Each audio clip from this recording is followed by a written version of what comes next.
Hey everyone, welcome back to Time Out for Trade, your go-to podcast for all things supply chain management, trade, and more. Today I am joined by Deringer's Director of Distribution, Matt Parrott, and Distribution Manager, Kelly Mathews. Thank you so much for making time to chat today, guys. I'll let you two kind of jump into the conversation and take it from here. All right. Thanks a lot, Macy. Appreciate you. So today, Kelly and I are going to talk a little bit about something that she doesn't often want to work with, and that's cross-stocking. So Kelly, can you tell us a little bit about cross-stocking and how you use it to help our customers out? So a lot of people in literature will describe cross-docking as shipping direct from a supplier or manufacturer to a customer. And while that's true, there's many versions of cross-docking that customers might not be thinking about.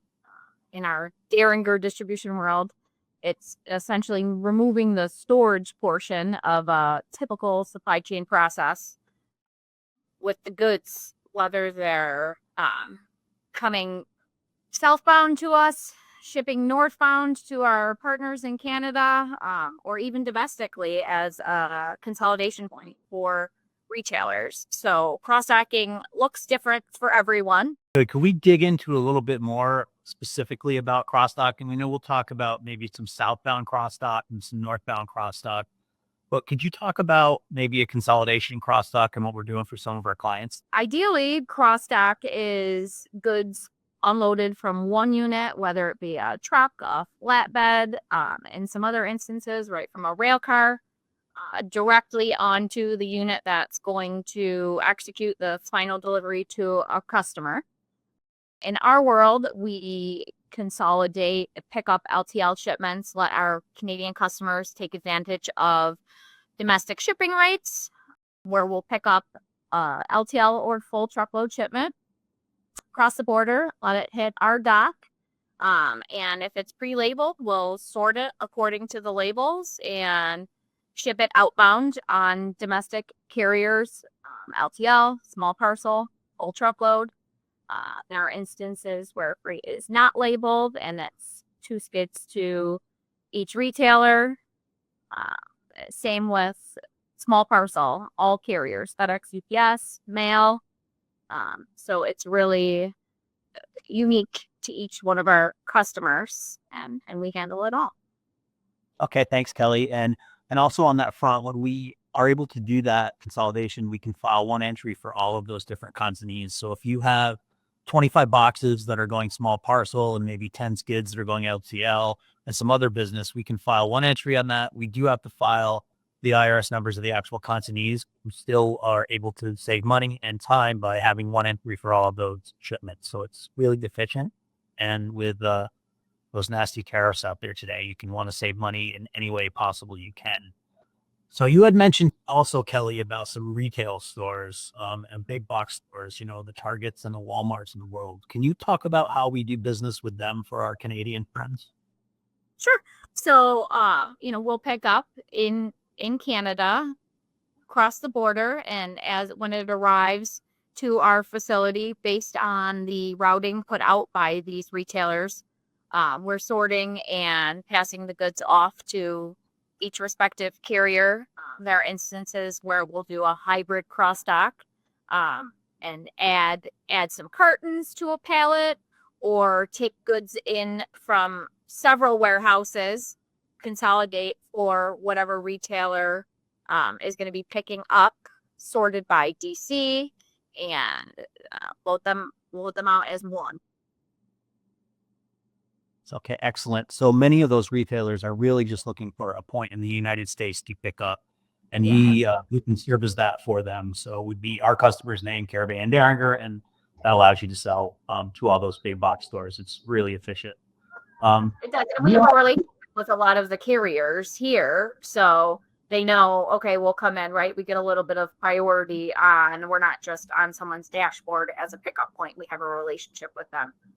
Yeah, that's a really good point. Yes. Excellent. Thanks, Kelly. Next, we also, and many of our customers may not know this, but we also do a lot of north freight. Can you talk about how we help some of our again, some of our Canadian friends who are looking to source from vendors in the United States and get it up to Canada in an efficient manner. Yeah, definitely. So we do exactly that. We'll take in domestic vendor inbounds, whether it's arranged by Deringer team, uh, getting goods, again, LTL, full truckload, small parcel into our facility onto our dock, where we gather basic details on the goods, anything that's needed for Canadian customs clearance, as well as the consolidation, and then next step once it gets to Canada. So we'll take the goods in, record tracking numbers, PO numbers, part numbers. Again, consolidate them on pallets for cost savings and deliver them to our customers northbound. In line with that, we're doing returns. I mean, Amazon returns are plentiful, I'm sure, for everyone in this industry. So we're taking in Amazon returns, doing a similar process, validating the return back, consolidating them on a pallet, and delivering them right to our customers all throughout Canada. Okay, so those returns must save our clients an awful lot of money because they don't get defective merchandise back and they don't have to pay a Canadian entry for something they don't really want returned to them. Oh yeah, definitely. I mean, we work out a disposal process for some of them, restock it or send it back to them as refurbished, so someone else isn't handling it when it gets to them. It decreases errors and damages. Both that's relevant for both northbound and southbound, just decreasing the number of touches. We also do northbound for even just single shipments, right? Just the reverse of what we do southbound. Yep, we do. Anyone that needs our help, again, getting it arranged right from their domestic vendors or a domestic return, we partner with our LTL carriers to piggyback off of something they might be delivering at the same time to get a better rate, pick up a shipment and deliver it back to us just as a consolidation point. Okay, excellent. And I think the last type of cross dock that we really do is we have containers that come in directly overseas and we strip those and get them right out. Can you talk a little bit about that? Yeah. So, again, there's a few different scenarios. All cross dock is very customizable. There's different versions of it. Our customers have the ability to take advantage of having goods that are pre-sold labeled right from the factory, with outbound domestic shipping labels using our facility as a ship point.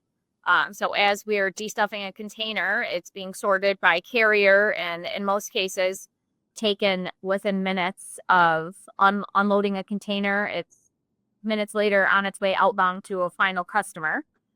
There are also instances where we'll do the labeling as we're unloading it. Again, usually they're pre-sold, so we're prepared to have each carton labeled and out the door quickly, which is one of the huge benefits of this, the time savings that our customers get by utilizing this service. Okay, great. It sounds like that we have a lot of options and that we really need to know what the customer wants in order to figure out what might be best for the solution they need. So I would think that there's a lot of different cross-dock ways to save our clients money and time. And in today's busy business world, I think that they really need to do that.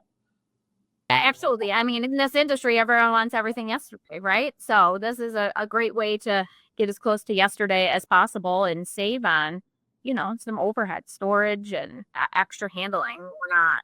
Everybody wants everything in 2 days. So this is a way to help it. So that's a little bit about cross-docking. We hope it helps everyone. And if there are any questions, you can always reach out to Kelly. Absolutely. Thank you for tuning in to today's episode for Time Out for Trade. And thank you so much, Matt and Kelly, for taking over the podcast today. We hope everyone found our exploration of cross-docking insightful. For more Deringer content, you can find us on LinkedIn, Facebook, and X. And again, thanks again, Kelly and Matt. We hope to see you again.